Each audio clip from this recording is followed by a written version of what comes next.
that in the nick of time. I completely forgot until like 3 minutes till, but I managed to get it all together.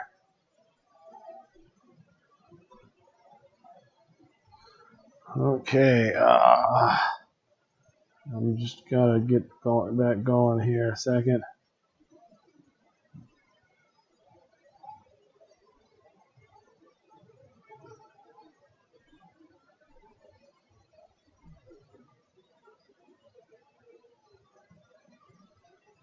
Okay.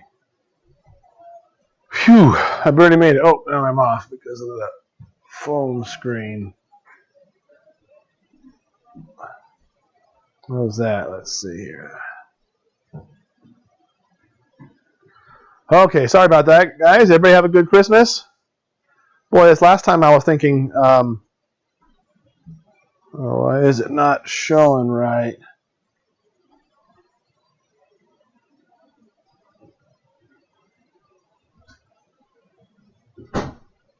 Give me a second here to redo this thing.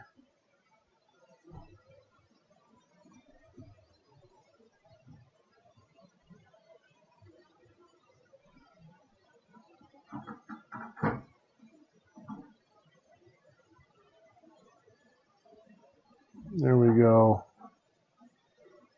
All right. Yeah, it was all right. It was pretty good. I was pretty much sad all day, but the kids couldn't tell, thank goodness. And no, I'm sure they could tell.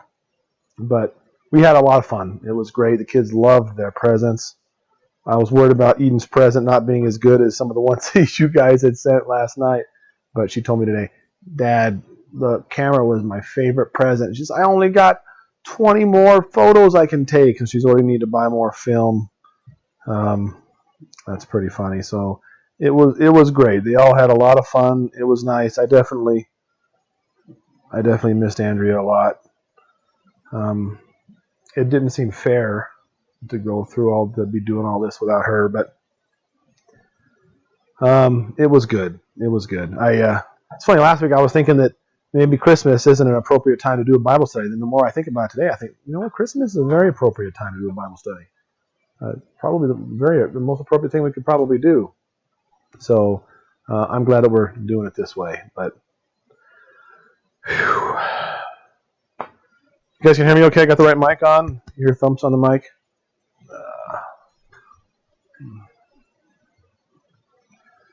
Okay.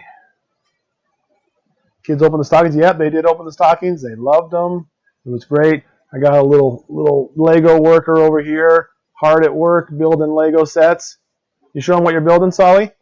I'm building something. This is one of the fragments transform into another different. Yep. Hey there, Aunt Josie. Good to see you.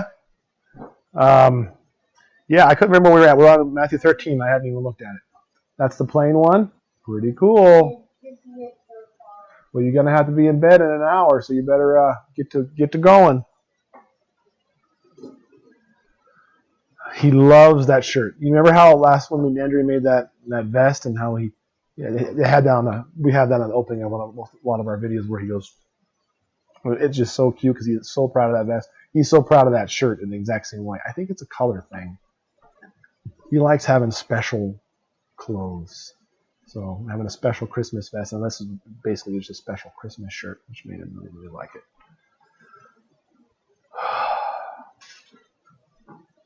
All right, so I guess we can just dive right in. Enough intro. We got up to about our normal threshold for Bible studies, and so we're going to be in Matthew 13 today.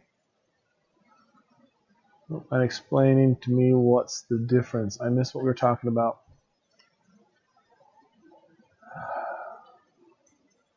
Having a big family is the best. I feel bad for people who don't have a big family. Not really, but it's the most fun ever. Okay. So we're going to be in Matthew 13. I guess let's just get started right into it. You guys ready?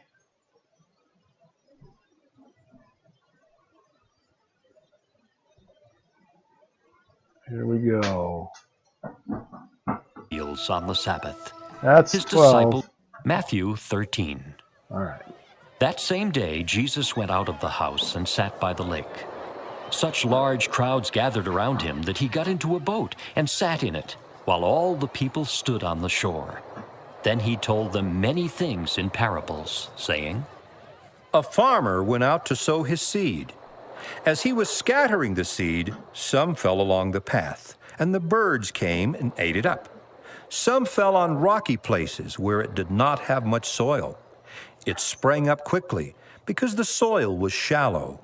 But when the sun came up, the plants were scorched and they withered because they had no root. Other seed fell among thorns, which grew up and choked the plants. Still other seed fell on good soil, where it produced a crop 100, 60, or 30 times what was sown. He who has ears, let him hear. The disciples came to him and asked, Why do you speak to the people in parables? He replied, The knowledge of the secrets of the kingdom of heaven has been given to you, but not to them. Whoever has will be given more, and he will have an abundance. Whoever does not have, even what he has will be taken from him. This is why I speak to them in parables. Though seeing, they do not see. Though hearing, they do not hear or understand. In them is fulfilled the prophecy of Isaiah. You will be ever hearing, but never understanding. You will be ever seeing, but never perceiving. For this people's heart has become calloused. They hardly hear with their ears, and they have closed their eyes. Otherwise, they might see with their eyes, hear with their ears, understand with their hearts, and turn, and I would heal them. But blessed are your eyes because they see, and your ears because they hear. For I tell you the truth, many prophets and righteous men long to see what you see, but did not see it, and to hear what you hear, but did not hear it. Listen then to what the parable of the sower means. When anyone hears the message about the kingdom and does not understand it, the evil one comes and snatches away what was sown in his heart. This is the seed sown along the path. The one who received the seed that fell on rocky places is the man who hears the word and at once receives it with joy. But since he has no root, he lasts only a short time. When trouble or persecution comes because of the word, he quickly falls away. The one who received the seed that fell among the thorns is the man who hears the word, but the worries of this life and the deceitfulness of wealth choke it, making it unfruitful. But the one who received the seed that fell on good soil is the man who hears the word and understands it. He produces a crop yielding 100, 60, or 30 times what was sown. Jesus told them another parable. The kingdom of heaven is like a man who sowed good seed in his field. But while everyone was sleeping, his enemy came and sowed weeds among the wheat and went away. When the wheat sprouted and formed heads, then the weeds also appeared. The owner's servants came to him and said, Sir, didn't you sow good seed in your field? Where then did the weeds come from? An enemy did this, he replied. The servants asked him, Do you want us to go and pull them up? No, he answered, because while you are pulling the weeds, you may root up the wheat with them. Let both grow together until the harvest. At that time, I will tell the harvesters, first collect the weeds and tie them in bundles to be burned. Then gather the wheat and bring it into my barn. He told them another parable. The kingdom of heaven is like a mustard seed, which a man took and planted in his field. Though it is the smallest of all your seeds, yet when it grows, it is the largest of garden plants and becomes a tree, so that the birds of the air come and perch in its branches. He told them still another parable. The kingdom of heaven is like yeast that a woman took and mixed into a large amount of flour until it worked all through the dough. Jesus spoke all these things to the crowd in parables. He did not say anything to them without using a parable. So was fulfilled what was spoken through the prophet. I will open my mouth in parables. I will utter things hidden since the creation of the world. Then he left the crowd and went into the house. His disciples came to him and said, "Explain to us the parable of the weeds in the field." He answered, The one who sowed the good seed is the Son of Man. The field is the world, and the good seed stands for the sons of the kingdom. The weeds are the sons of the evil one, and the enemy who sows them is the devil. The harvest is the end of the age, and the harvesters are angels. As the weeds are pulled up and burned in the fire, so it will be at the end of the age. The Son of Man will send out his angels, and they will weed out of his kingdom everything that causes sin and all who do evil. They will throw them into the fiery furnace, where there will be weeping and gnashing of teeth. Then the righteous will shine like the sun in the kingdom of their Father. He who has ears, let him hear. The kingdom of heaven is like treasure hidden in a field. When a man found it, he hid it again, and then in his joy went and sold all he had and bought that field. Again, the kingdom of heaven is like a merchant looking for fine pearls. When he found one of great value, he went away and sold everything he had and bought it. Once again, the kingdom of heaven is like a net that was let down into the lake and caught all kinds of fish. When it was full, the fishermen pulled it up on the shore. Then they sat down and collected the good fish in baskets, but threw the bad away. This is how it will be at the end of the age. The angels will come and separate the wicked from the righteous and throw them into the fiery furnace, where there will be weeping and gnashing of teeth. Have you understood all these things? Jesus asked. Yes, they replied. He said to them, Therefore, every teacher of the law who has been instructed about the kingdom of heaven is like the owner of a house, who brings out of his storeroom new treasures as well as old. When Jesus had finished these parables, he moved on from there. Coming to his hometown, he began teaching the people in their synagogue, and they were amazed. Where did this man get this wisdom and these miraculous powers? They asked, Isn't this a carpenter's son? Isn't his mother's name Mary? And aren't his brothers James, Joseph, Simon, and Judas? Aren't all his sisters with us? Where then did this man get all these things? and they took offense at him.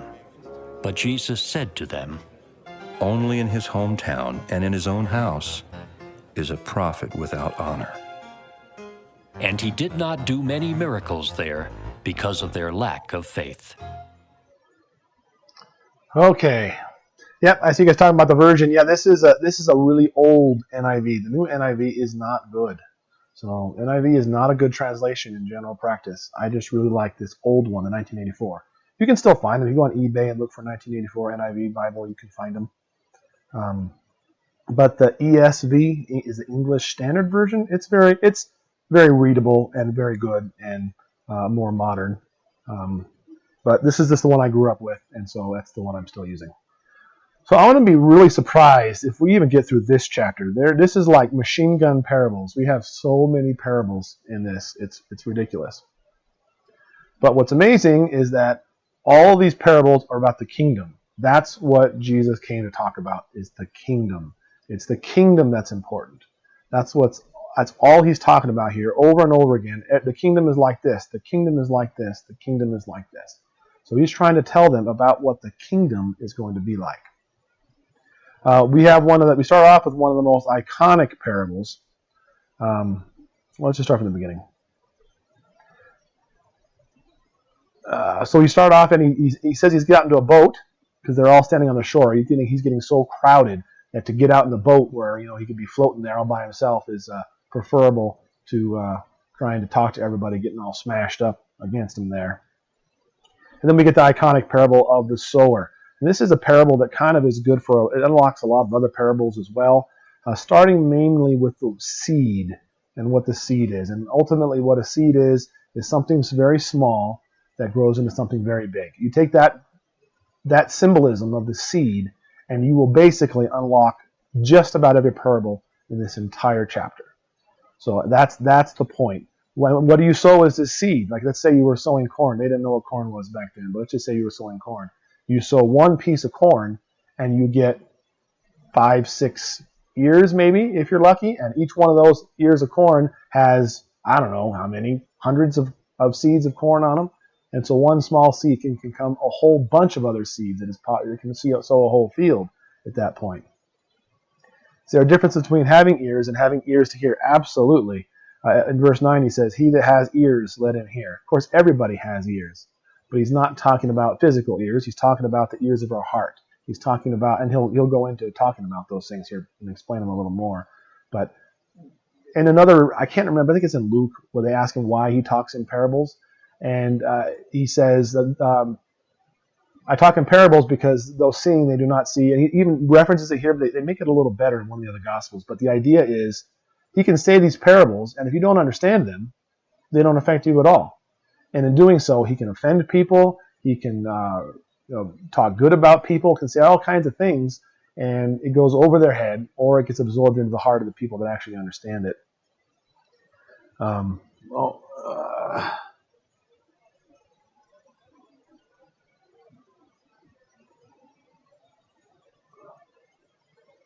I don't see. We got somebody we need to deal with. I don't see anybody.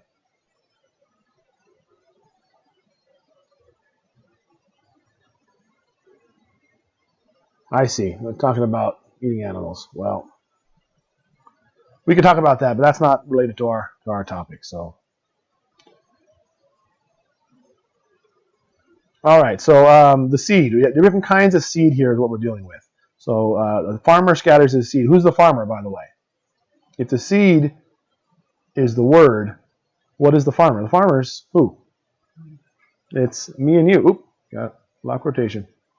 The farmer is me and you. We're the ones that sow the seed. And he scatters some seed onto the path. It says the birds eat it. Some fall on rocky places. There's not a lot of soil. It comes up quickly because the soil is shallow.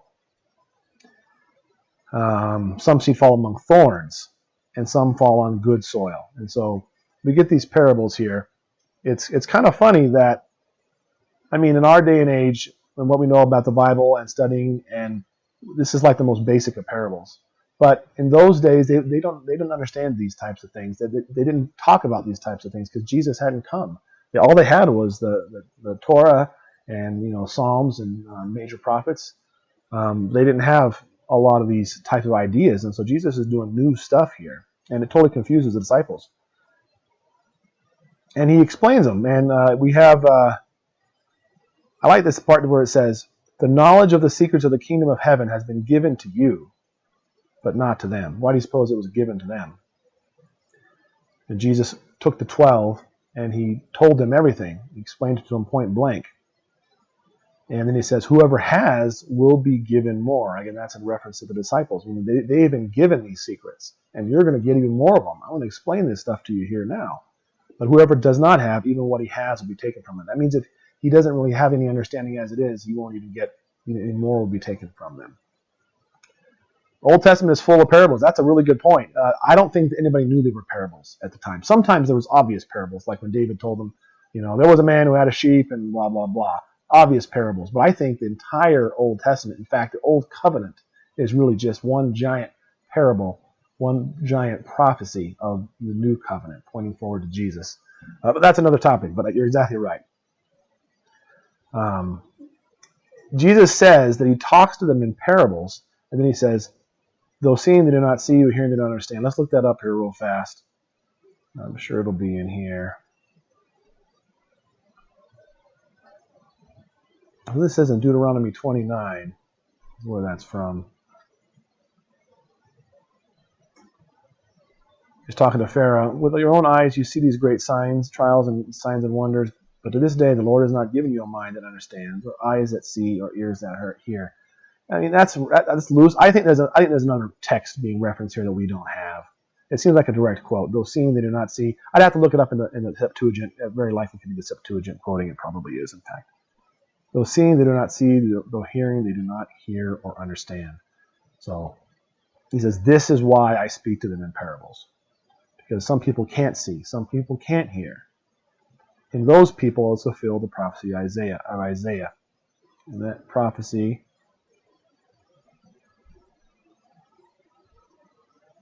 is in Isaiah 6. What's the context here? Then I heard a voice of the Lord saying, Whom shall I send? This is in Isaiah 6. Here I am, send me. He said, Go and tell this people. Be ever hearing, but never understanding. Be ever seeing, but never perceiving. Make the heart of this people calloused. Make their ears dull and close their eyes.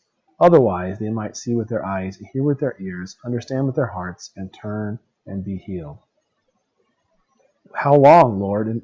Until the cities lie ruined without inhabitant, until the houses lie deserted and the fields ruined and ravaged. Until the Lord has sent everyone far away and the land is utterly forsaken. So that's a pretty big thing here. When this was happening, in Isaiah's day, this was actually a thing he was dealing with. And I'm sure he went out and told those people this. But Jesus says that this is actually applying to these people. And it's interesting to see, what does it actually say? These people are going to hear, but how long are they going to be they're not going to hear? Until their cities lie ruined and without inhabitant, houses left deserted, fields ruined and ravaged. That actually and it did happen. In 70 AD, Jerusalem is totally wrecked. So anyways, we have here about the parables. This people's heart has become callous. They can't all hear, but the ones that do have ears, of course, Jesus is talking to them to hear. Who was Jesus giving the parables to? Just the Jews? I think that's generally the context we have. But it says that Jesus went to his home in Capernaum. So that means it doesn't say it here, but that's what Jesus' home was. And so I have no doubt there were other people that were listening besides Jews. There's no direct reference to it. Generally, he's talking to the Jews now, but we see the occasional centurion or somebody else come out of the woodwork, as we did, I think, last week. We talked about it. So there are others scattered around, but generally he's just talking to the Jews because that's who he was sent to. Yeah, I agree, Danuta. I totally agree. I think that's the point. And some of the more advanced parables, it says afterwards, it said the Pharisees knew that he was saying these things about them, so they went to go plot his death. But he didn't say it outright. And so it's a way to kind of get in points. And of course, we still study his parables today. So I'm sure he thought that the things that he was talking about may not be unlocked for a long time. But it was for the people that did have ears. The people that would listen, he was talking to those people. Hi, Lisa. Good to see you. Verse 12 referring to understanding. If you have, you'll be given more. I absolutely think that. It's also election, being chosen. So he chose the 12. He gave them secrets, and he gave them knowledge. And it says, who has those things will be given more things. And these things aren't really that hard. I mean, if you thought Jesus was a crazy quack, you wouldn't listen to him very long. You'd hear the story and say, oh, he's a crazy guy, and you'd leave. But if you thought maybe there was something to it, you would have something there. There would be something. And even if just a shred, you'll be given more, and you can understand these things. They can be known.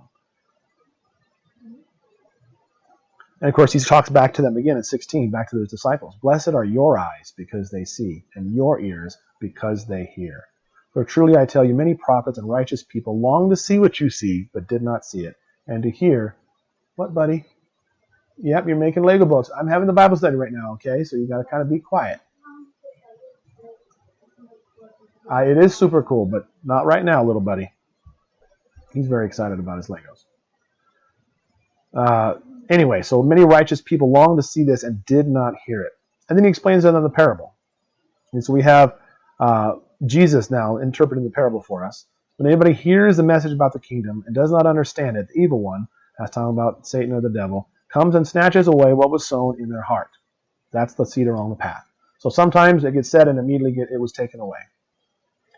Then the seed falling on rocky ground says somebody who hears the word receives it with joy, but since they have no root, they last only a short time.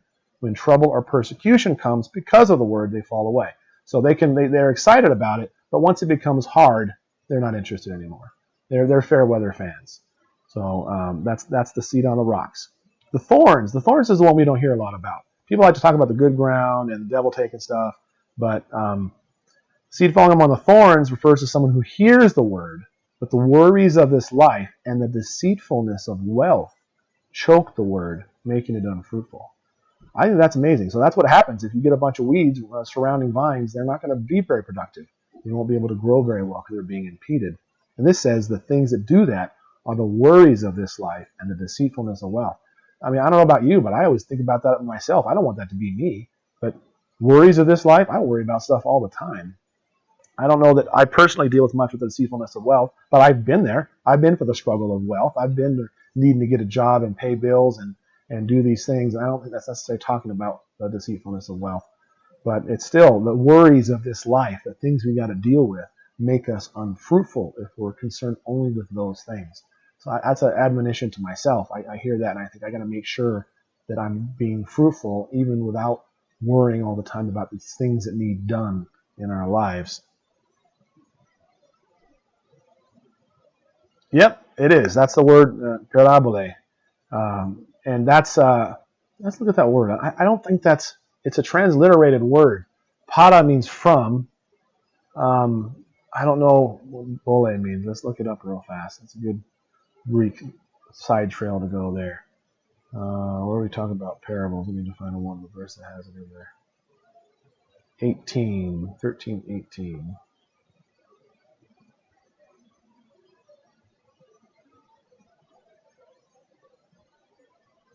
Matthew 13:18.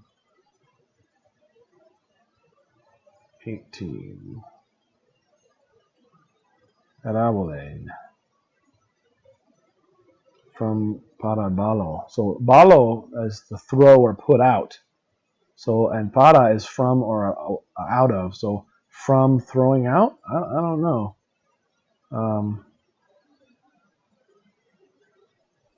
This says from para and balo, to throw alongside, reach a place, compare.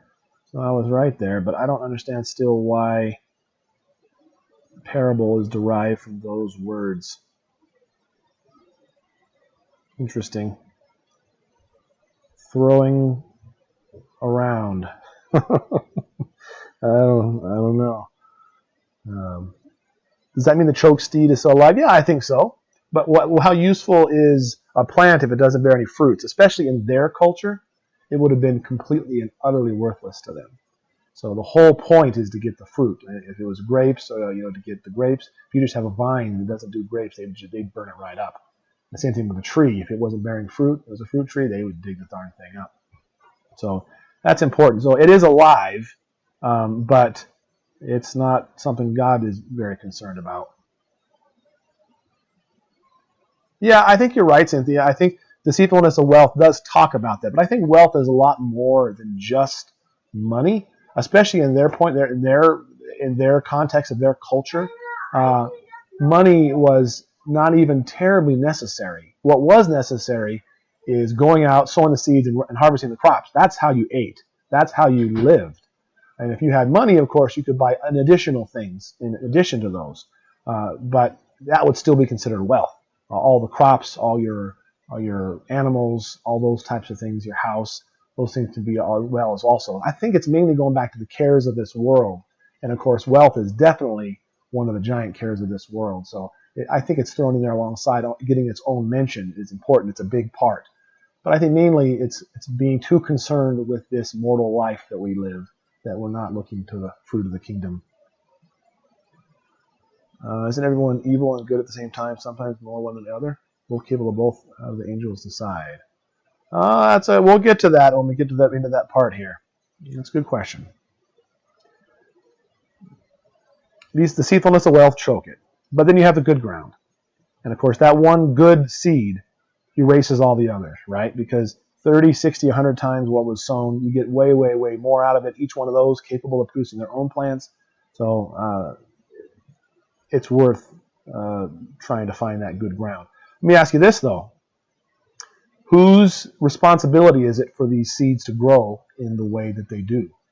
Do you think the farmer would just go to where good ground was and just to throw it out? Is that how we're supposed to do it? I think if you think about it, the farmer that goes to a parking lot and is throwing seed out does his job equally as well as a guy standing in a field full of good ground. So the farmer's job is not to grow the seed. It's not to get the thorns off even, or to deal with the rocks or the path. It's just the farmer sows it out. He's just sowing all his seed, and it's God that makes it grow. And each person themselves has to accept whether it grows in their own life or not. So, yep, the farmer, again, in our day and age, especially with Christianity the way that it is, if you go out and sow your seed, you go out and you're witnessing for God, you're trying to win people for Jesus, and you don't get a harvest, you feel like you've totally failed. You haven't done anything. We feel like we need to have that notch on our belt, that we get to say the sinner's prayer with somebody, and that's all we live for. And we feel like if we don't get that opportunity, then we didn't do anything. When in reality, all seed takes time to grow, and the farmer leaves. He's not sitting there waiting for the darn thing to grow, right? So you throw the seed out there and you let God give the increase and to grow that seed or not grow it or whatever happens. And you need to not get caught up in waiting for the harvest, and because I think that goes to our ego.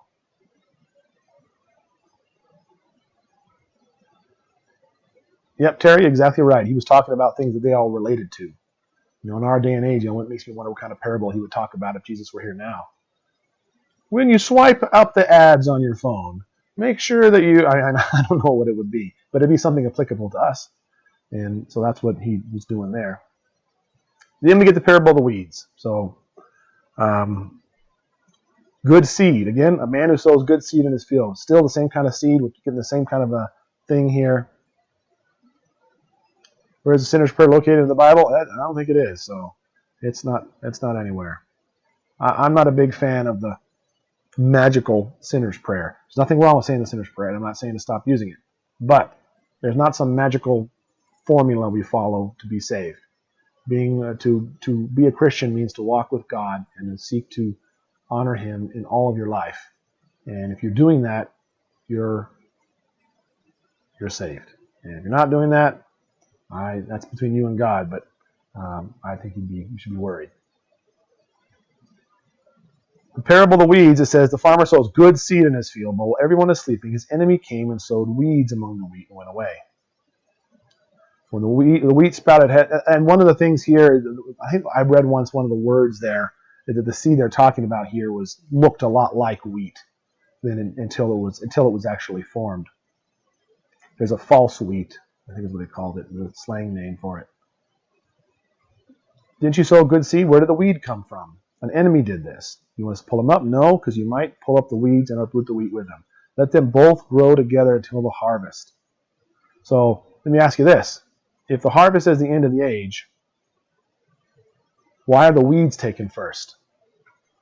Let your brain wrap around that. We did the audio already, Karen. This says at the harvest, and Jesus says the harvest is the end of the age, we'll see here at the end, that the weeds get harvested first, not the grain. The weeds get taken out first. That's interesting. We'll get down to the explanation of that parable. We'll go through here. That's okay, Karen. No biggie. Was Judas resistant to betray Jesus? Actually, Judas gets a very bad rap. I think it can be shown that Judas was much less of a bad guy than it seemed. We'll get to that, though. That's a very good question. That's just my personal opinion, but I think there's some verses to back that up. I do think he was hesitant, because it wasn't until he saw Jesus convicted that he went on himself. Anyways, parable of heaven is like a mustard seed. Again, we have the seed. What's the whole point? The kingdom of heaven is going to grow like crazy. That's ultimately what we're dealing with here in all these parables. It's going to be something tiny. What's the seed? That's where Jesus is right now. This is the seed. Jesus is sowing these seeds in all these people, and it's going to grow 100 times greater than this. It's going to explode from that place, and that's exactly what Christianity did. It exploded from the Middle East, this region around where Jesus was at, and now it's the number one. It's the most prosperous religion in the whole world, and so it's amazing to think that this is where it all started from.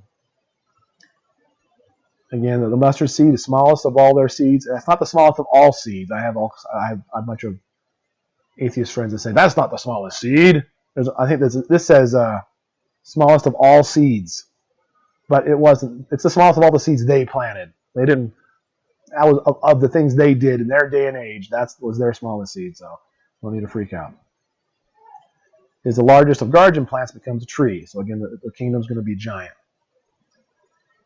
1,000-meter linen will be without weeds. Well, I think it's very much different. This is one of those parables that, as far as where you want me to tell you what I think about it, is going to become more clear as we continue on. I think there's misunderstandings about what we think those things are. But Jesus explains that. We'll get to it. This parable I find particularly interesting, the parable of the yeast. The kingdom of heaven is like yeast that the woman took, mixed into about 60 pounds of flour until it worked. 60 pounds of flour? Oh, that wasn't another one, was it? Until it worked all through the dough. So again, the same parable, it's the same meaning, that it starts off small, spreads through the whole lump of dough. But traditionally, yeast is used as an evil thing in their culture, a bad thing. And I think this is a very fun and curious thing. It shows that yeast was not looked upon as the devil, as it has grown to be in their culture. Yeast is fine. It's just for certain feasts and festivals they were without it because it represented evil. It became to represent evil. Originally, they didn't put yeast in because they didn't have time. They didn't actually add yeast before. They just let it air ferment until it grew its own yeast inside the dough and rose up. And when they were fleeing from Pharaoh, they didn't have enough time to do that. Tammy, yeah, is it true that tares are not distinguishable from wheat until the final harvest? I think that that's true, and the little researches that I've done on it seems that to be true. But I think it's important to say it doesn't say that here, and we don't have scientific information about which Jesus was talking about and what plant he was talking about. It's a very fun rabbit trail and a speculation that there is a plant that they had a weed in their day that looked like weeds. Jesus might have been referring to that, but it doesn't actually necessarily say.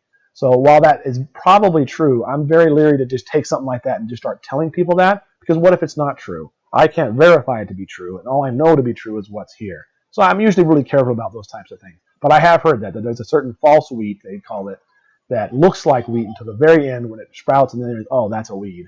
And so that works really good for this parable, for explaining it, but I don't necessarily think it has to be true. I think it's irrelevant, in fact, to the point of the parable.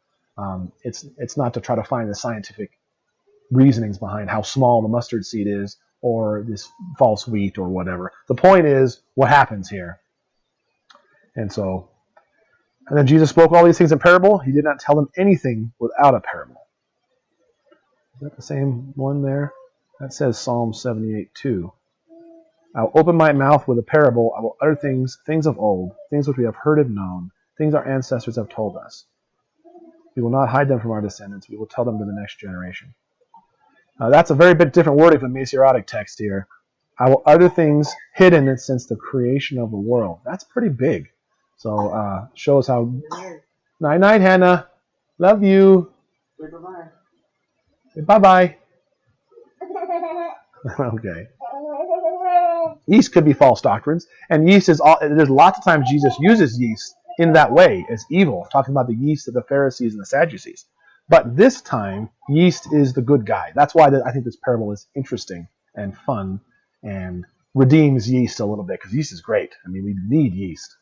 But the reason why yeast is often evil is because of that same effect. A little bit of yeast, a little bit of evil can spread into everybody.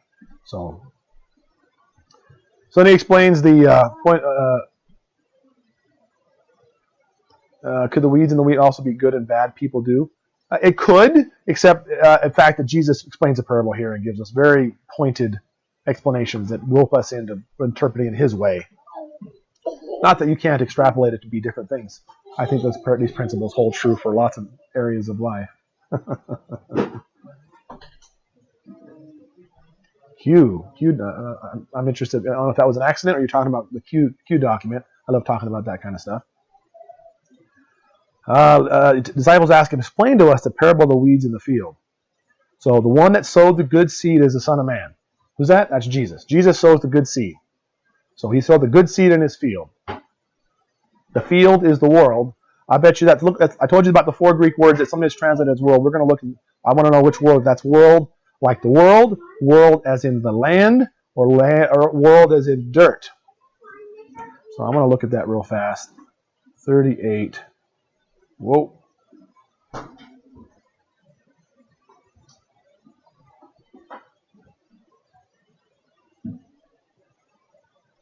Cosmos. So it is the world. So that's the word for world. Just wanted to know for myself. Field is the world, and the good seed stands for the people of the kingdom. So Jesus is sowing the seed. The seed are people. So I think that can be extrapolated to all these different parables about seeds. The seed is the people of the kingdom. That means good people who are already on Jesus' side are doing what he wants. So those people are going to go out into the world. The weeds of the people are the weeds are the people of the evil one. That's the enemy, the people who are against them. And again, what happens after Jesus ascends? You have the book of Acts, and you have the great persecution. You have James put to death, Paul stoned and beaten billions of times, persecuted, Peter put in jail, thrown, disciples beaten. We have all that stuff happens after Jesus ascends. I think that's what he's referring to here. Enemy that sows them is the devil. The harvest is the end of the age, and the harvesters are angels. So, as the weeds are pulled up and burned in the fire, so it will be at the end of the age. Son of Man will send out his angels. Again, word angels there is messengers. I do think it's what we think of as angels, but I think angels is just a really bad habit to get into. Because if I say angel, what do you think? You think glowing white robes, wings, and maybe they strum a harp or whatever you think about angels. And that may be true, but it's not always true. John the Baptist is called an angelos, an angel. It's not translated that way because he was a messenger of the gospel. But people can be messengers too. So I think it's better, I would rather us translate those words instead of angels, messengers. And then we can decide and have a conversation on whether or not we're talking about God's messengers that have the wings and all that, the robes and all that, or it's something else. I think it can go both ways. And so I don't want to presume one thing or another. Yeah, exactly, Hope. You're on the right page, and I haven't given you all. I told you guys know I'm a preterist, and I've told you about kind of a little bit hinted about what those things are about, and those things are going to be relevant. But this is tipping the conversation a little too quickly here. We'll talk about that. I'm going to address some of the stuff here now, and kind of guide you with what I think, and you're free to think whatever you want. I promise, and I won't hold it against you at all. But you're right that the people are the ones who cause evil. And again, in this particular world, who's he talking to? Jesus is talking to the good seed, right? He's in the boat. He's talking to righteous people who came to listen to his message. He's talking to them in parables. Why? Because not all of them heard, right? Let he that has ears, let him hear. The ones that heard him, those were the good seed. And the world is the people they go out, and they're going to be trying to do what? Trying to sow more seed and grow more good seed, while the enemy tries to stop them. And that's exactly what happens throughout the book of Acts. You can read it straight through. That's exactly what happens. I'm all ears. That's good to hear. That's awesome. The parable of the tares share the same teaching as Proverbs 18. I don't know. What's Proverbs 18? My gut is going to say no, because I don't think Proverbs has anything to do with it, but it may be related. Unfriendly person pursues selfish ends, and all sound judgment starts quarrels. It's definitely in the same vein of bad people and good people. I don't think they necessarily have anything to do with each other, but same kind of people we're talking about here, though, aren't we? Okay, so as the weeds are pulled up, and again, that's bad people who are causing problems for the kingdom of God, being pulled up, I take that to mean they're killed. Pulled up and burned in the fire, so will it be at the end of the age. The Son of Man will send out his messengers, and they will weed out of his kingdom everything that causes sin and all who do evil. And I think everything that causes sin comes off as being much more broad than what we're talking about here. We're talking about those evil people that are fighting against the kingdom of God. And so that's what we're talking about in everything. It's not every single thing, I don't think. I think it's talking in relation to what we're talking about here. They will throw them into the blazing furnace where they'll be weeping and gnashing of teeth. Every time you can see weeping and gnashing of teeth, that's a red flag for hell. That's talking about hell. So not only are these people killed, they are thrown into hell is what it's saying here. says, "And the righteous will shine like the sun." Now, where are the righteous? If they're both sown into the world, and these weeds are growing in the world, producing their fruit, and the good, righteous people are growing in the world and producing their fruit, and then the weeds are taken up and burned, the righteous are shining like the sun in the kingdom of their Father. Where are they? Is there anything mentioned about the weed, the good wheat here being harvested? It's not. They're still in the world. They're still shining in the kingdom of their Father, and they are now without the weeds, and they're awesome. And of course, they are going to be obviously harvested and brought into the barn ultimately. But the weeds are taken out while the wheat are still there. And I think that's an important thing to think about.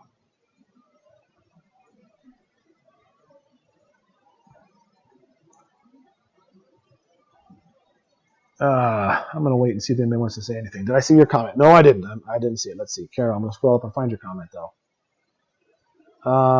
Zizanion. Greek for a grain that looks like a wheat while growing when full grown and ripe, has ears, the grain being black and poisonous. So, yeah, that may be. Is that the word that's in the text, Zizanion? And I'd be interested if that actually it means that, or if it's one of them that could be. If it actually means that type of plant, then that's perfectly cool. I can run with that. But if I hesitate to think that it's that specific. It might be though. 44 to 46. Oh yeah. Let me give something gained back and so worth the best of offering some sort of sacrifice. I absolutely love this. This is one of my favorite parables. It's not my first or second, but it's up there. The kingdom of heaven is like treasure hidden in a field. When a man found it, he hid it again. And then in his joy went and sold all he had and bought that field. So that's awesome for a number of things. Sold all he had and bought that field. One, he was honest, right? He finds this treasure. He says, if I go take this treasure now, whoever owns this field, it kind of belongs to them. I'm kind of stealing. But they didn't find it. I found this treasure. So he hides it again in the same field he gets it from. And then he goes, sells everything he owns to buy that field. That's devotion. And definitely the kingdom costs everything you have. This treasure that you get, treasures are almost always eternal life. Of going to heaven and having eternal life, that treasure is worth all we can spend on it. And I love the honesty of the guy. I love the analogy. I just love that little parable. It's super short. It's one verse, but I still think it's super good. That's the Greek word. Give me the verse. I want to go look at it. Carol, if you happen to know, I'll give you a verse I can look that up in. I'm still a little confused. If you hear the word but still sin, it's okay. Sin is always, how do I say it without saying the wrong thing? I think sin is a struggle we always struggle with. I think when it says he's weeding out of his kingdom all these people who do evil and cause sin, it's in relation to these growing and bearing fruit in the kingdom of heaven. So again, if the disciples are the good seed, and they're going to go out and they're going to get more good seeds, they're going to spread the gospel to all these people. In the context of this, it's talking about that. It's talking about roping in those things that are hindering the gospel from spreading. That's, I think, the context of this. It's not necessarily saying that what happens here, there's no more sin ever again. I don't think that's the context of what we're saying here. I think it's very specific about what's happening in the kingdom. All these parables are about growing God's kingdom. It starts small, gets big. Starts small, gets big. You people, you are the means to do that. I'm talking to you. You're the good seed. You're going to spread the gospel. You're going to win people for Christ, and you're going to bring this kingdom around the whole world. That's the context of what he's saying. He's not talking about sin in general, or we're going to go with not sin anymore, or any of that kind of stuff. It's not the focus or the context of what we're talking about. Sin is something we should always stay away. But it says that if we do sin, he is faithful and just to forgive us our sins and cleanse us from all unrighteousness. In 1 John it says that. So I do believe every time you're proposed with an opportunity to sin, I think you can always choose the way out. I don't think you ever have to choose sin. That having been said, we all do it. And we should strive to stop doing it immediately. But it's not general sin of our struggle in our own lives. I do not think is the context at all of these parables. It's talking about the growing of the kingdom.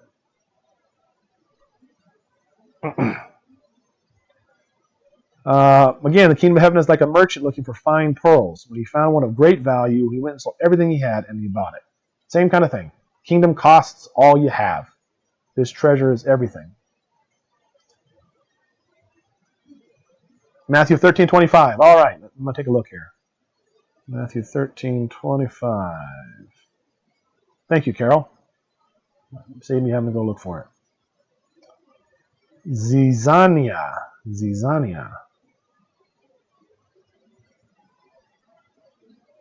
In the noun zizanion, of uncertain origin. Darnel or false grain tares. So false grain, I know that I had heard that kind of before. Unknown origin. The word ziza, it reminds me of, there's another word that has that formula. What? Yeah, your eyes do look pretty. You want to come show everybody your makeup? Everybody was wanting to see your makeup. You're dressed, so you can come over here and say it. Don't you just look so pretty? Look up there in the camera. Oh, man, she looks beautiful. But everybody told me no. Everybody told you no? Oh, Yeah. no, baby girl. I can't get my pink lipstick.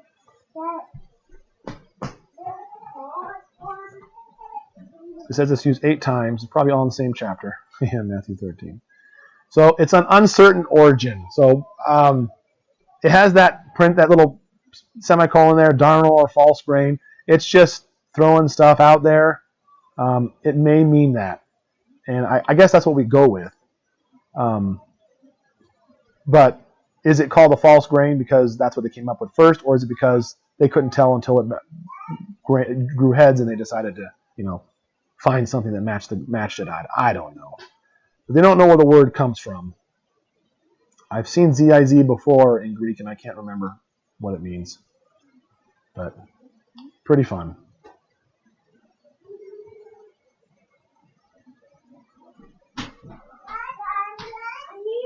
Baby girl, yep, about right now. Daddy's almost done, okay? And then I'll help you. Do you believe in God sending messengers or angels in dangerous situations to save you? God can do whatever he wants. And I don't put that out of the realm of possibility. That having been said, every time we hear about it doesn't necessarily mean it was happening that way. Maybe God just puts his hand out there. Maybe he does something else. But I do believe that can happen. What app am I using? You talking about the Greek one? This is an app only available on iOS. It's for Apple stuff. But it's called Greek and Hebrew Study Bible. And it's redonkulously powerful. It's extremely wonderful tool. Good enough, in my opinion, to go out and buy a darned Apple device just to use the thing. It's extremely nice. Okay, so parable of the net. And again, all these parables are the same parable. I can give you a whole summation. The kingdom of God is going to grow giant. That's it. Message done. It's so important in their day because Jesus was this small guy up against all the Pharisees and Sadducees who've been capturing the will of the people for so long. And here's this guy who's saying these neat things, and they think, who is this guy? What's he going to do? I don't know. He's just whatever. He gets killed, right? And I guess he thought he was somebody, but he got killed. But what does happen? He says, he's predicting here that this kingdom, his message, these people for him are going to grow and take over the world. That's what he says in this passage. The fact that it happens after he dies is the proof. But that would have been proof for the people who were here and seeing these things. Jesus said it was going to go everywhere. Now he's dead and gone. How can his message go everywhere now? And then to see how it does spread like wildfire would have been very encouraging to those people. Yes, messengers can save and protect us. God certainly does protect us, and he does do many miraculous things, I'm sure. But we never know or don't know. Whether or not always an angel is involved, I don't know. I don't know how that works. I don't know their job description. But he certainly can do it with whatever method he wants to do it. Parable of the net. Kingdom of heaven is like a net that was let down in the lake, caught all kinds of fish. Again, what's the analogy? Kingdom of heaven is going to grow and catch lots of fish. It's going to be huge. When it was full, the fishermen pulled it up. They sat down, collected the good fish in baskets. Another analogy here of the struggle they're going to go through. But threw the bad away. This is how it will be at the end of the age. The messengers will come and separate the wicked from the righteous and throw them into the blazing furnace. There will be weeping and gnashing of teeth. There's that buzzword again. Have you understood all these things? Jesus asked. Yes, they replied. Therefore, every teacher of the law who has become a disciple of the kingdom of heaven is like the owner of a house who brings out of his storeroom new treasures as well as old. That's an important verse that gets glossed over. But teachers of the law generally were against Jesus because they want to be righteous in their own eyes. They want to teach it the way they think. And remember, they said Jesus teaching like one who has authority. He's teaching them as somebody who wrote these things, not as and who truly understands them, not as somebody who's just teaching them third hand. But he says people that become a disciple of the kingdom, who are a teacher of the law, is like the owner who brings out old treasures and new. So that's a true marriage of the old ways and the new ways if they get into this here as well. So we almost through it. I didn't even finish this chapter, but I think we are going to finish it.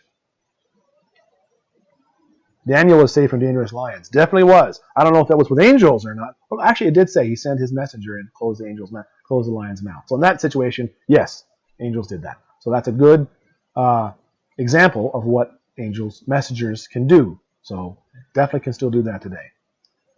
But there are other times when, Shadrach, Meshach, and Abednego were not burned in the fire, and it seemed like God was with them. I guess it might have been a messenger, but I like to think that one was Jesus or God himself or something. But Saul was a Pharisee, teacher of the law. Very good example, perfect example. When Jesus finished these parables, he moved on from there, coming to his hometown, which is Capernaum. He began teaching his people in their synagogue. That's the place where they go to church, so to speak. And they were amazed.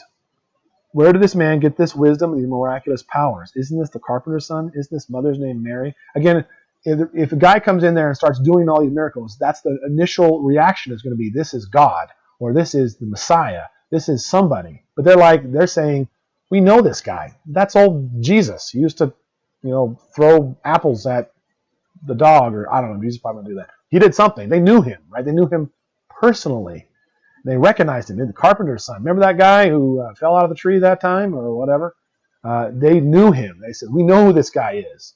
We know he's not God. He's not no messenger. He's not no prophet. And so that's why they took offense at him. And Jesus quotes this here. A prophet is not without honor except in his own hometown. Well, that's way different. References the other one there.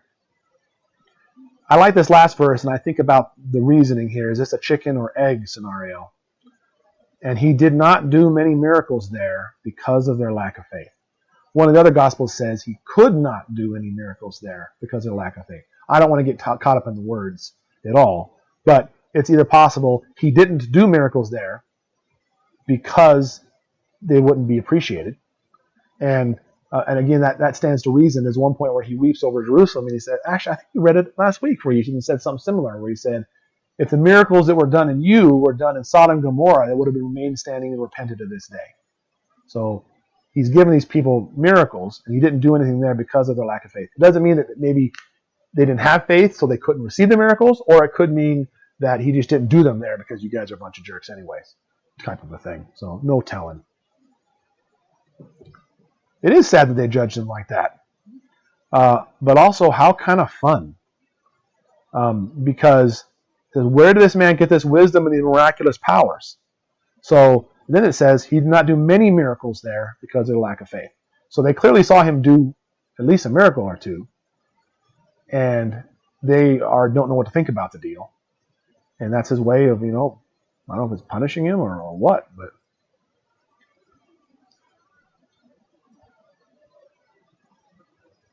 boy, Aunt Josie, you've gone through some crazy things.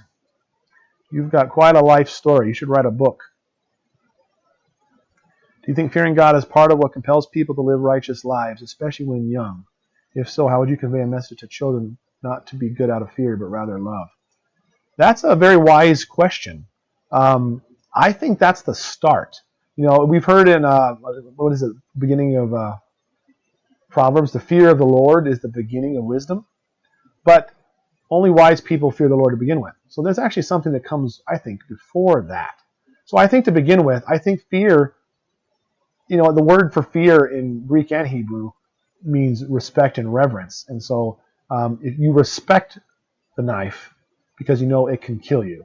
And so it's the same kind of a thing. So I think it starts that way. I think fear of pain and punishment and doing wrong is one of the early things that cause us to want to do good. I think that's natural. But I think as our children grow and these seeds grow, we're supposed to grow. We grow past those things to do them out of love. You know, I have an analogy, my own little parable in my head. It's born out of my own real life, where if I'm on the freeway and a guy comes up on my behind on my car and he's tailgating really close, that irritates the crap out of me. It's one of my giant pet peeves. It could take me from 0 to flaming mad, at least it used to, really fast. And I was a brake checker back in those days. I'd give him some red lights to make him freak out because that just irritated me. But I know in my heart I'm supposed to get over it. Jesus would get over. He would just signal real nice, get over, and let him on go by. But I don't want to do that. And so I didn't do that for the longest time. And it turned into eventually I want to do the right thing. And so I'll do it, but this is what I'm going to do. I'm going to put my signal on, and I'm going to take a long time to get over. I'm going to go really slow, let them pass, and then go back over real fast afterwards. And that gave me my little satisfaction. It's my little way of do the right thing, but give it to them too. And I know I need to get to the point where now I get right over. I still don't like it. That's the next evolution of my little internal struggle. But I know the ultimate struggle that I need to get to is I need to get over and I need to like it. I need to get over and let the guy pass me and be super excited about a deal. And I have not yet gotten to that. But I'm trying to do that. And what I do to try to help myself with that, I said, what if this person is rushing to the hospital to see their wife who's about to die? What would I want to get over? Yeah, let me help them out. Let me get on over. They could go around me, I know, but let me just help them. They're probably frustrated and mad, and so I'm just going to get over and be nice to them. And that helps me try to do the right thing. But I think all of our walks are kind of that way, that we need to get to that point. I think it does start off fearing God, fearing his power, wanting to do the right thing so you go to heaven, don't go to hell. I mean, that's natural. But I think over time, I think we should grow to the place where we're doing things because we want to be like him, and maybe it makes him happy and it pleases him for us to do those things, and not out of fear. So I don't think that thing out of fear is bad. I think if you stay in it your whole life and you're only still doing things right because of fear, I think you're not growing and maturing in your walk. Maybe you need to be praying more, or better yet, reading the Bible more. But yeah. See my question about this chapter. I can't see the copy paste the post again. Okay, I'm sorry about that. I wasn't looking. Violet Rosemary.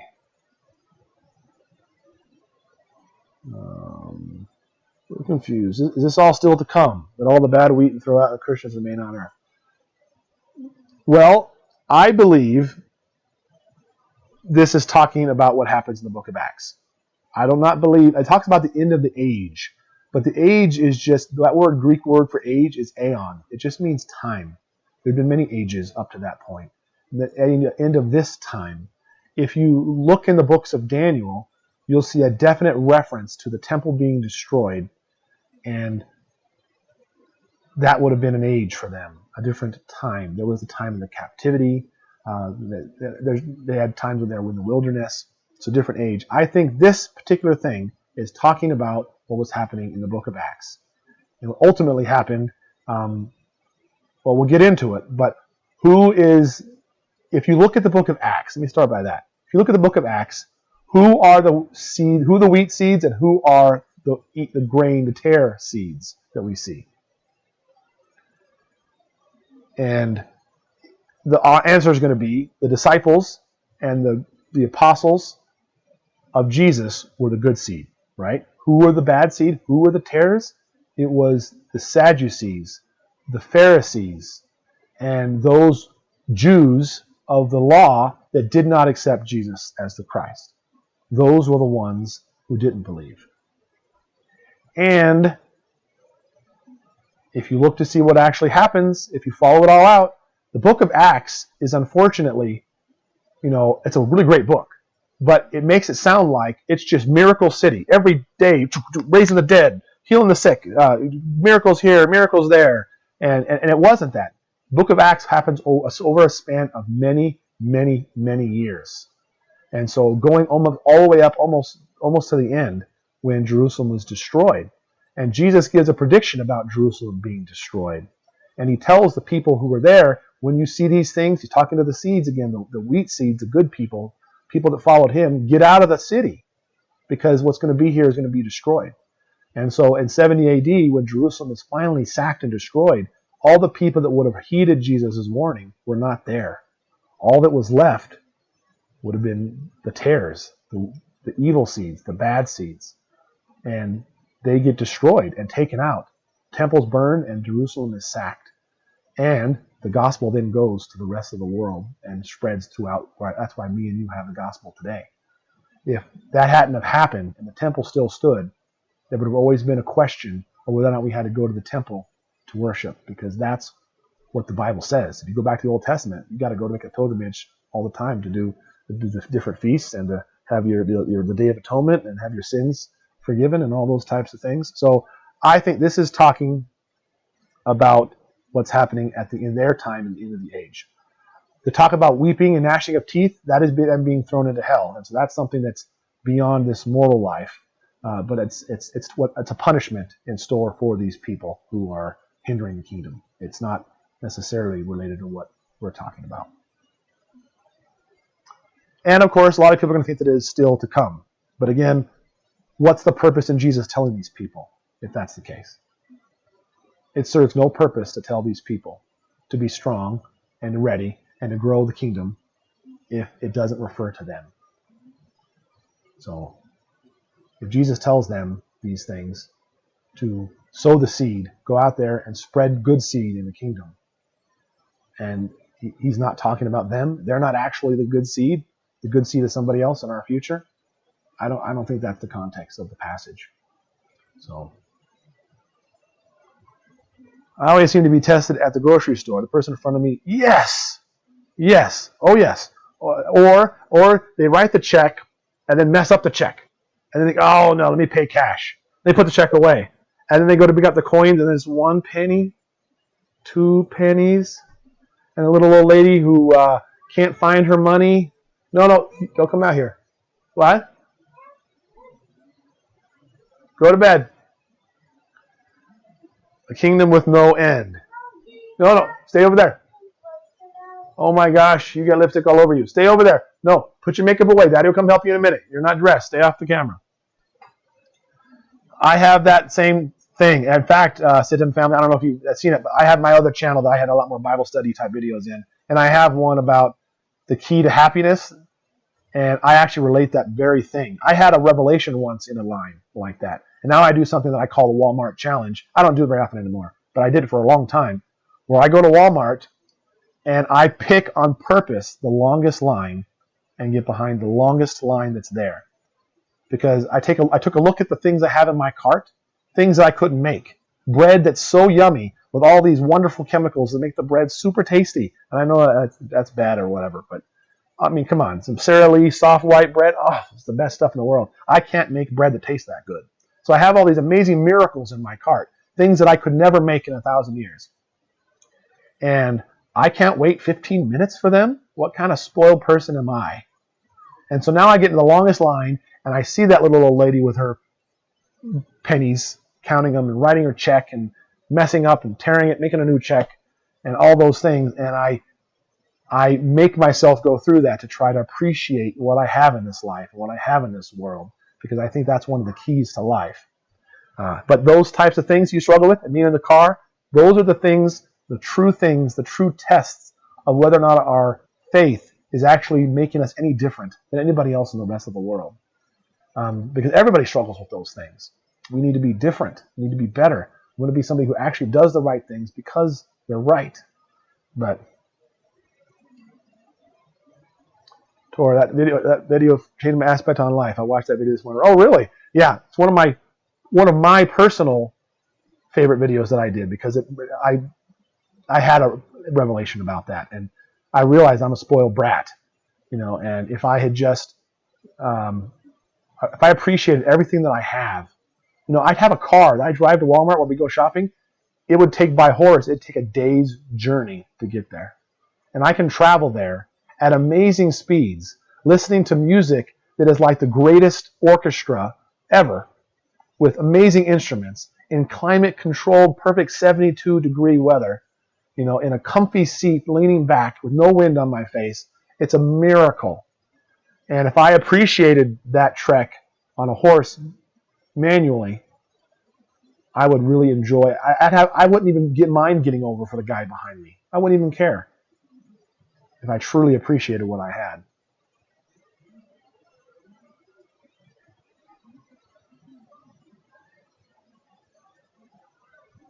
Thank you. I'm trying to learn as much as I can, but it's difficult for me. They don't have anyone to ask questions and study with. Well, now you do, right? You can't say that, Violet. You've got some people out here you can ask questions of. People in the comments, and I'm answering questions too, and we're all here together. It shows in your children. Last night, I hear even say, "I'm so going to be spoiled." Well, being taught. That happens all the time. Whenever our kids start to get anything nice, they think, "Dad, I'm going to be spoiled." I don't say anything about that. But you know why that happens is they've seen kids that are spoiled, and they immediately recognize it. I think they'll tell me after we've been somewhere, "Did you see that kid who was crying over that toy he couldn't buy in the store? And I can't believe that. He must get all kinds of toys at home." And I don't even have to tell them. They know it already. It's a miracle. I absolutely love it. All the kids, when they start getting a lot of gifts or something, they'll all say that. "Dad, I don't want to be spoiled." It's so sweet. Absolutely wonderful. All right. Well, appreciation is the key to everyone's struggles. Absolutely. You know what? You'll never be angry if you appreciate things. In fact, every single time you are ever angry or sad, it's because you're not appreciating something. Here's me. I'm sad all the time. Right? Imagine if I spent my life in a concentration camp, being tortured 24/7. And wake up, I hear murder. You hear all kinds of stories about people that are told to dig a hole, fill it in, dig the hole again, fill it in, breaking their mind, torturing them, giving hardly any food. And people are dying, all kinds of terrible things happening to them. Imagine you went to one of those people. Say, "Tell you what, I'm going to let you out, but you're going to have a crappy job, not earn very much money. There's going to be people tailgating you on the freeway, and people in front of you paying with slow checks. Are you okay with that?" And like, "Yes, sign me up. I'll do that my whole life if I get out of this situation." That kind of a person can truly appreciate what it means to live. And here's me, first world problems. I saw someone say exactly right. That I've come to the point. I had when me and Andrew first got married, we had a microwave that had that. All the microwaves have it now, where you have a quick minute, right? Where you just push one button, starts for 30 seconds, and we had that. And the next microwave we got, Andrea had to get it because it was pretty. It was a pretty microwave. It was white and had all these scrolly things on it, so she had to get that one. So we got that one, and I had to go 100 start. And you know what, the fit that I threw about that? I was like, "This microwave is terrible. I got to go 100 to heat my water." Something I'd have to go put a stove on, a bunch of fire, and warm up a pot. And I had to go 100, and I couldn't handle 100. That's how spoiled that I had become. I caught myself though, and I realized, wow, what kind of person am I that I can't stand pushing 2 extra buttons? And again, to appreciate those things. And appreciate the quick minute. I love this quick minute. I remember what it was like when I used to have 100. It is so much better this way. And to really be thankful for everything we have. If you're truly thankful about everything in life, you can never be sad or angry.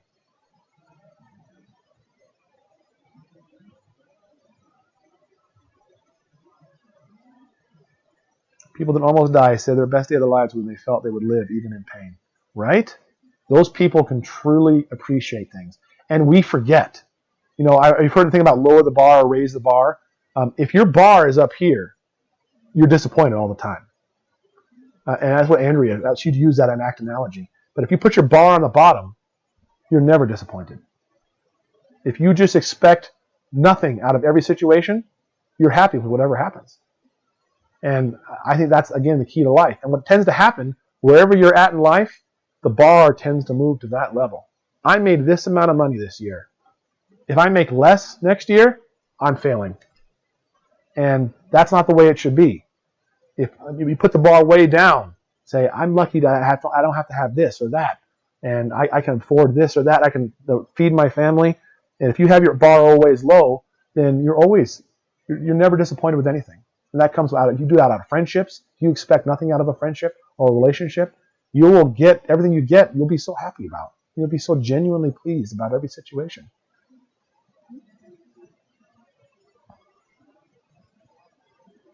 Yeah, microwaves are amazing.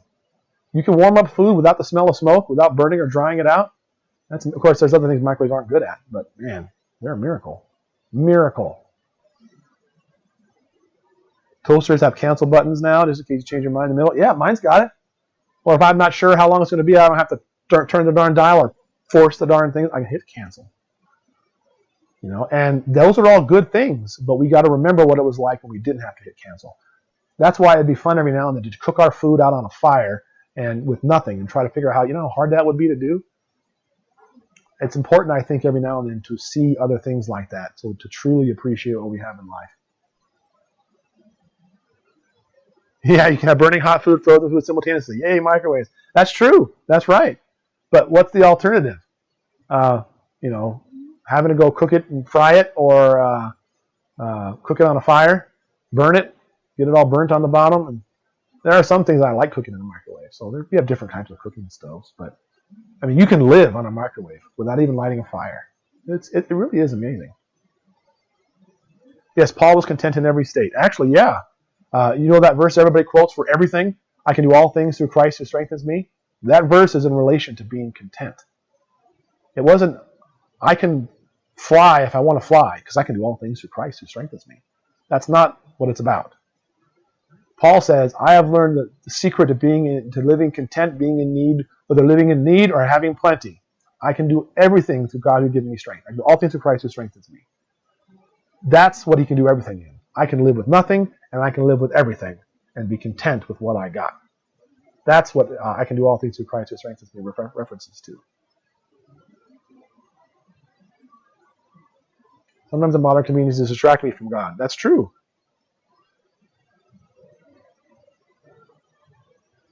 Yep, Philippians 4:13. Read that in context. It's about being content. It's not about doing impossible things. Even though maybe we can do impossible things with his help, that's not necessarily what I'm saying. But the verse is taken. It's usually that verse is used out of context.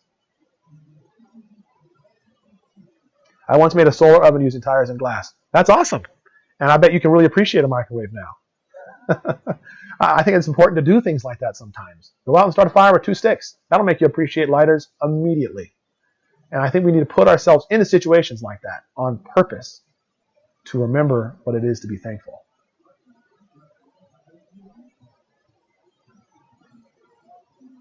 I find it hard to be content. I have these big goals, like I've been working towards goals. It isn't that I want more. It isn't material things. I just want to do amazing things. You're just being honest, Jennifer. Everybody's in that boat.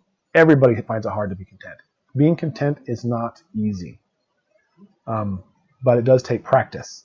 So I think it's important to, again, I have my car. People think, man, your car is old. My car's got 370,000 miles on it. The CD player doesn't work. Not that I play CDs in it. The radio, you can't read the time on it because the thing's messed up. The speedometer, I got to hit it to get it to be able to see, or the odometer to see how many miles I've got. Air conditioning vents are all broken. Can't adjust them. I have to add oil to it all the time. I could list a bajillion things wrong with my car, but I love my car. It takes me where I need to go. It's great. And I appreciate it to no end. I know what it would be like. If I didn't have it, I could not provide for my family. I could not work. I don't care that I don't have a new car that's shiny and does all the, has all the bells and whistles and Bluetooth this and that. I don't care about any of those things. I'm so glad that it does what it does. And I've grown an appreciation for transportation and microwaves and grocery stores. And I'm working on harvesting that. And you all should be in your own lives in everything we have.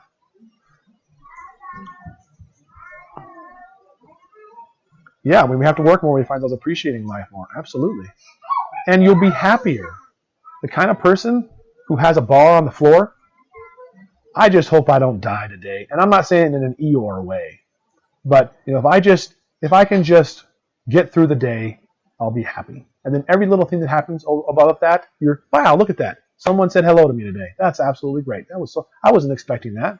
Like if you can truly put your bar on the floor and not expect anything out of life, you will just be the happiest person in the whole world.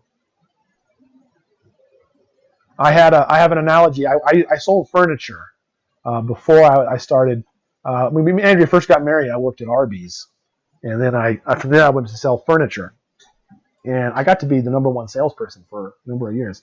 And we'd have a couch. We had a couch once. It was $9.99. It was $1,000 couch, and we'd have a guy come in, and he would want to buy the couch. He'd talk to one salesperson, and he would leave buying the couch. He'd buy the couch, but he'd leave thinking he got a bad deal and thinking he got ripped off.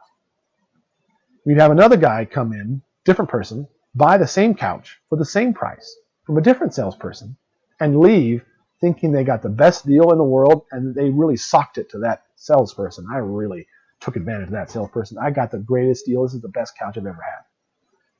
Same couch, same price, same deal. But one person left thinking the couch was garbage and they got ripped off, and another person left with the couch and thought it was the greatest thing ever. No difference in the actual matter of what happened. It was in the attitude of it. Actually, in that case, it was how the salesperson took care of the customer, but also in the mind of the customer. Some people you can never please, and you have other people in your life that seem to be happy no matter what happens. What's different about that person? And it always comes down to be appreciating things. All righty. Well, we've talked for a good 20 minutes past the Bible study thing. I appreciate you guys being here. I think we should pray. Let's wrap things up here. Any last minute questions? Tom, can you start teaching a new Greek word each week? That's an interesting thought. Maybe we should. I listened to a commentary that people confuse "if it be your will" with "according to your faith." That's an interesting study. I would be interested in that. I can see probably where it's going, but I don't know that I've actually heard that.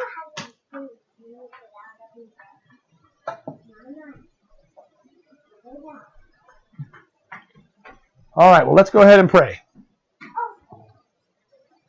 Do you have what? She thought it was church day. I could see it in her eyes. I said, let's go ahead and pray. That's usually a sign for the kids. Well, yay, I can go play. But go. You should be in bed. It's past your bedtime. Come here. Let's show everybody your lipstick real fast. Come here. I can't see it. Come here. Come here. I can see it, Dad. Come here. See? Can you look right here? She's done her makeup with her makeup kit that Daddy bought her. Okay, I think she's embarrassed. All right, go out there. I'm gonna pray and then I'll come help you. Dad. You should be in bed, little girl. Oh no, Daddy. I'll get you some milk. You're not even dressed. You were naked a minute ago. Why are you clothes again? You got clothes on again. All right. Let's just pray. Dear Heavenly Father, thank you so much for this study and for the people that are here. I pray a blessing on. Wow, we got 300 people here. What an amazing thing. I pray you will soften the hearts here to understand these things. Soften my heart. Help us all to be appreciative of the things you've given to us. Help us to understand what are being said here in the context in which they're being said. Help us to put ourselves in the position of the people that heard these words and be able to understand it from their perspective. I pray you will bless everyone here. We will have a good week. We thank you so much for the gift of Jesus that you gave us today, that we celebrate today, anyways, and his dying on the cross and dying for our sins and growing this wonderful kingdom that we're all a part of. We thank you for all the things you have given us and help us to have a good week. In Jesus' name, amen. All right. Well, thank you, everybody. We appreciate it all, and I guess we'll see you next week. And thanks for watching. It was a lot of fun.